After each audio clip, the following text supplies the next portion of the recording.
Hello, lovely listeners. Today's podcast is going to be slightly shorter.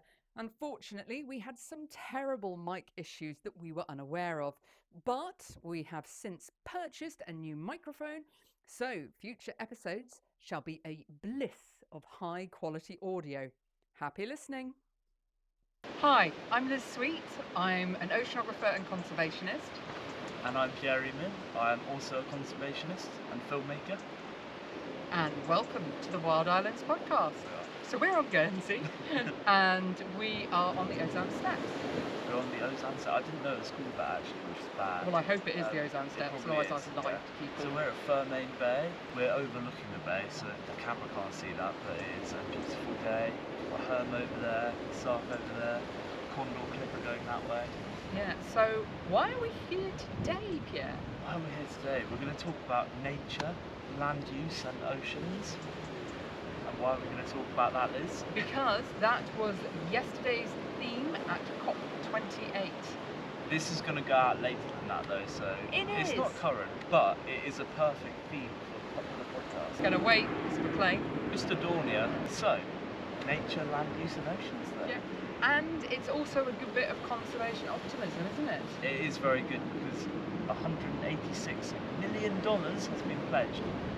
Although that isn't really that much money, is it? No, not in the grand scheme of things, but it is optimistic. It is, and it's much better than, 20,000.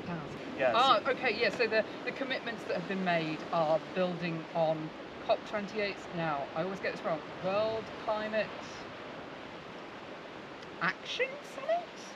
Which was at the start of this month. Yes. Yeah, I mean, maybe we just start off by talking about how dodgy the whole thing is, given it's being chaired by the head of an oil company. Yeah, the head of an oil company. Yeah, okay, let's talk about why it's important. What is important is that it's recognising that climate change and the biodiversity crisis aren't separate issues, that they're linked. Yeah. And it's really important. Historically, when people talk about climate change, they focus on decarbonisation. Yeah, but this time, the UN climate change high-level champion for COP28, Razan Al Mubarak, I probably pronounced the name incorrectly, and I do apologise, who made this powerful statement, and I've actually got it up on my phone to make sure I quote it properly. There is no path to fulfilling the Paris Agreement and keeping 1.5 degrees centigrade within reach without protecting and restoring nature, land and the ocean. We must work in partnership, especially with Indigenous peoples and local communities who steward these critical assets. The diverse, incredible turnout for Nature, Land Use and Ocean Day at COP evidences the support for this dual nature-climate agenda and its centrality to the response to the global stocktake. I am delighted that we also have a clear pathway for nature to COP30 in Belém. Yeah. It's brilliant. Brilliant. It is. It's brilliant. I think, as important to that is the Paris Agreement. But there's also some criticism of it, etc. But it actually sort of wedged the door firmly open for other COPs to be able to discuss things like this. Once you open dialogue on it, year on year, eventually you're going to get somewhere. Yeah, and I think we're reaching that critical momentum. That's the positive aspect of COP. A lot of people talk about boycotting it, and I must admit in the last few years I've completely lost interest in it. So one of the downsides about filming outside is that actually it's quite windy here. It's very windy. And I'm sitting not facing into the wind, so I'm fine, whereas Pierre is sitting here. I'm getting the full blast. I'm looking across at an oyster catcher whilst my eye is just watering. This, again, is the reality of being on a wild island. As we've said before, exactly, it's not tropical. And this is why we're recording outside. I mean, the audio may suffer, but it's far... I think you get a better sense of the wildness of the island, and it's also better for us when talking about wildlife. It seems odd to be talking about it sat around the table. Yes, it does. I'd much rather be outside, even if it's quite a windy day. It's sunny though. It is, it's a lovely sunny day. And the other reason that we're here is because over there is Herm. So we've just mentioned COP and how we've had this day about nature, land use and oceans. And right over there is a Ramsar site. one of Guernsey's few Ramsar sites. One of 8 in the Channel Islands. Is it 2 in Guernsey? I think it's 2 in Guernsey. So we have the Herne and the Humps. So that's these tiny little islets off the north of Herne, which are home to all sorts of seabirds. And we have Liu, which we were at the other day. We were. So we've gone from one side of the island and one Ramsar site, the other side and the other Ramsar site. And Ramsar sites denote wetlands that are of international importance. They're one of the most biodiverse, productive environments on the planet, and the whole idea of Ramsar is to protect them, but in a way that allows us to use them. So we talk about wise use of the Ramsar site. So you can maintain use. It's just making sure that we do it in a way that doesn't damage the site, and we can all enjoy it. And you know, it talking about nature, land use and oceans, this combines all 3 elements. It does indeed, doesn't it? There's a lot of nature there. There is a lot of There's nature there. land use consideration, especially around Herne where there's oyster farms. Yep, so there's the oyster farm in Herne. There's also one of the best beaches in the Channel Islands. So we've got There Shell is, yeah. Beach, which has got seagrass on it, seahorses, but we can't show you any videos of the seahorses because someone didn't have an empty. That was over a year ago. I don't care. I was meant to be filming seahorses, and I found a seahorse and realised after about 2 minutes that my SD card was full. And I did not see the Tragic. I think it's more like I've since gone and bought myself a 256 gigabyte SD card, so hopefully never again. Never again. If only to shut me up. And there is a seal colony on the Humps, the offshore island, and we're talking about, you know, wise use. So the oyster farm, the seagrass bed that is downstream of that oyster farm is, in my personal opinion, the best one we have in Guernsey. Oh, definitely. And I am sure, having done, you know, cue the footage. Yeah, cue the footage. Having done no actual scientific verification about this at all, I am sure that the reason that seagrass bed is so good is because of the water filtration ecosystem services the oysters But this is provide. a great example of how our industries can work and integrate with nature and actually, you know, and feed off each other. Yeah, harmoniously support our natural environment. Yeah, indeed. Yeah, protecting doesn't mean like. I mean, as we say in the Blue, if humans view ourselves as part of our environment and separate from it, we start to understand how a healthy environment means healthy humans.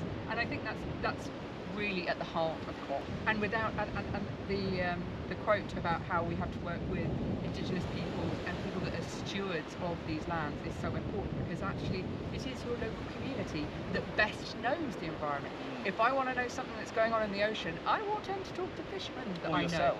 know. Well, I would. You are an oceanographer. I am, but like I'm not a fish expert. Yeah.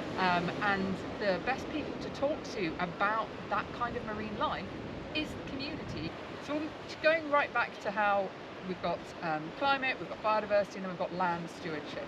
And yep, absolutely. So there's a big focus in this COP, and I think it's fair to say for quite a few years people have been trying to embed it in the process, is looking to local leaders, indigenous communities who, well, know the land better than anyone else. Any big business that's going to come in, you know, the local leader's going to know far more about it than. And also their approach is very different. It's not Western exploitative practices. It's working with the land. Absolutely, and I mean, I don't know, but across Europe, there's probably not many communities left with that approach. I know that just the way our Sami land use is built up, the way it's been broken up, sold off. I suppose so. I mean, the Sami people in Scandinavian countries, they certainly have traditional. I would say that their role is very much a stewardship role. So I think this is actually an incredibly important voice in the process. This idea of how we deal with the land and how we treat the land, how we should respect the land, is something quite often overlooked, especially the sort of considerations made before a building goes up. Very rarely considered. Well, I mean, you didn't. There are impact assessments, but yeah, I mean, and you didn't used to. I mean, we've got a land reclamation project right here in Guernsey, up at Long Hu, And back when that original development was done, you didn't have to do an environmental impact assessment. So as far as I know, there never was one done. Yeah. And we know from the seagrass and the merle there that there are two very important habitat forming species that also provide, coastal protection and nursery habitats. So would that development go ahead now? With an impact? Probably not. So, okay. So taking it back to the stewardship, I want to and again, I've got my phone here because I want to get this correct. So this is a quote from Maria Jose Andrada Cerda, who is an indigenous woman from the Quechua community of Serena, Ecuador, and she leads the economic and community development on the Council of the Confederation of Indigenous Nationalities of the Ecuadorian Amazon. And these are powerful words. For thousands of years, our people have been devoted to living in balance and harmony with nature, observing the behavior of the biodiversity that surrounds us, the animals, plant life cycles, and water flows. By bringing science and indigenous knowledge together, COP28 has helped remind the world that understanding and respecting the intricate dance between humanity and nature is paramount to our future. Yeah. And I think the most important part of that is the recognition that science and indigenous knowledge has to work together. Because if we don't have the knowledge, the science we do will be flawed. Absolutely. And I think there's an element there of indigenous knowledge being people who actually respect nature, and it really just shows how, people from Guernsey don't respect nature.